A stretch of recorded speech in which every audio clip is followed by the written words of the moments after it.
Alright, so finally, after much waiting, my high poly is now 1.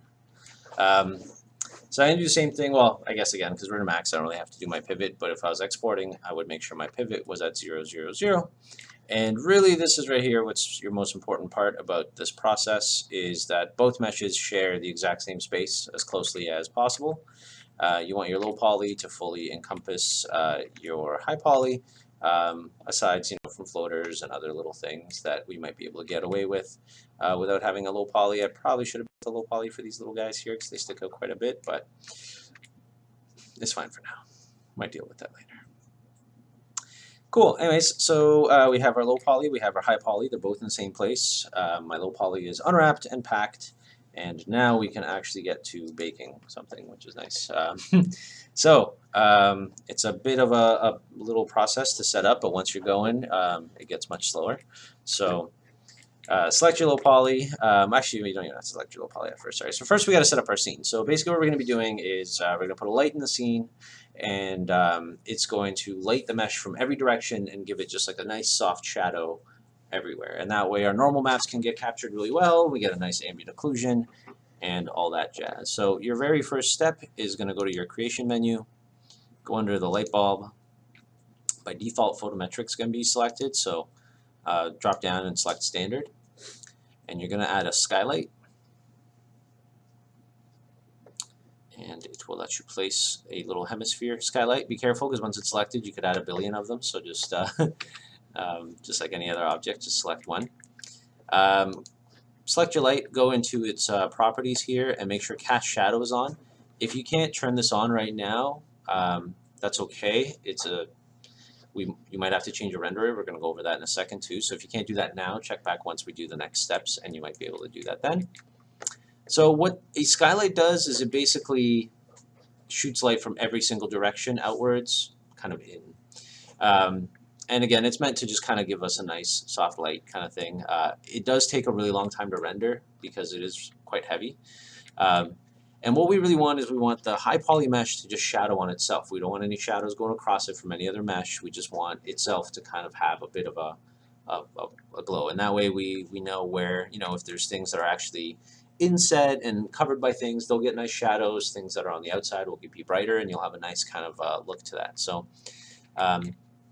by default, your low poly mesh will actually cast a shadow across your high poly mesh, which is not something that we want.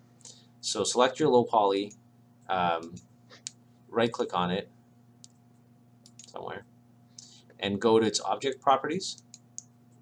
And in here, you just want to turn off cast shadows.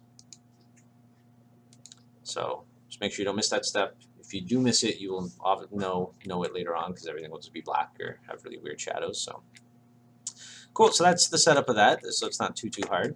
Next, we're going to go to rendering, and we're going to go to render to texture. And this sounds exactly like it is. It's going to render out to a map, and you could bake out many different maps. So let this guy open. Guess it might take a while. Or is this taking a little bit of time? Okay. Yeah, okay. So sometimes you might get this little error, which is render doesn't support texture baking, rendering disabled. If you do get that, you're going to have to do a little bit of a render setup. If you don't get this, you might want to check these next steps anyways. So you kind of keep this menu off on the side. It's not a big deal right now. You're going to want to go to the teapot with a little gear up on the top here to do our render setup. And we're not going to be using this rendering method, but we're going to be using some of the kind of settings that we can get in here. So mine is set up to 360 cloud rendering mode for some freaking reason. I don't know why.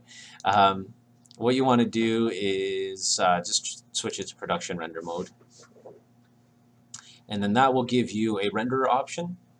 And from here, you want to go to just scanline renderer, just the default one. Most Maxes should be set up on that by default. If it's not, you're going to have to do that. So that's number one. Number two, you're going to have to go to, where are you? Advanced lighting.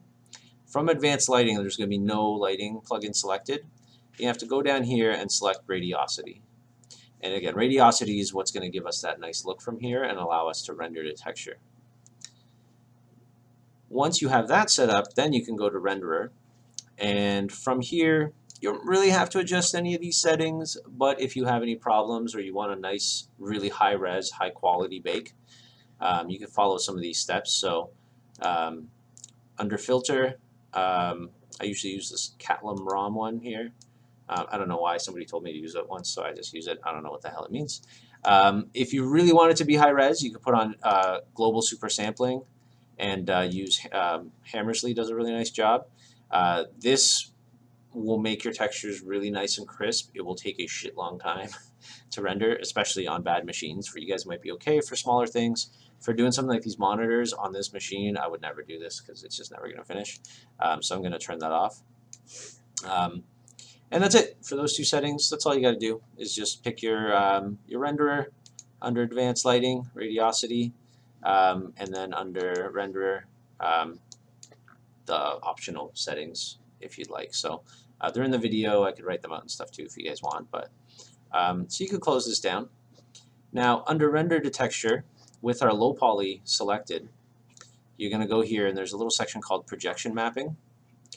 And you're going to have enabled, little no projecting, project modifier selected, and a little pick button. And you click that pick button, you're going to get a selection list, possibly, I think. Oh shit, my OBS just popped up. What's up? It'll go away once Max decides to load this. Oh, yeah, it's kind of loaded at the same time. Weird.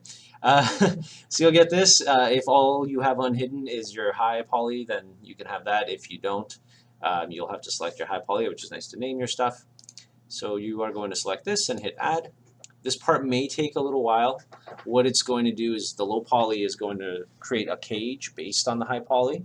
So it's going to analyze the two and try and figure out how much to push out your low poly to make sure that everything's encapsulated. That's why I say for you guys when you're modeling this stuff, for more or less it needs to fully encompass your mesh. We do have the cage option that it does to kind of push that out a little bit to make sure that it catches all that. So if you're off by a unit here and there, it's not a big deal. So let's give this a little bit of time. This will do its thing. And then in our modify panel over here, we have a little projection modifier. In here, we'll be able to set up the cage. So let's see how long this takes. And we'll give that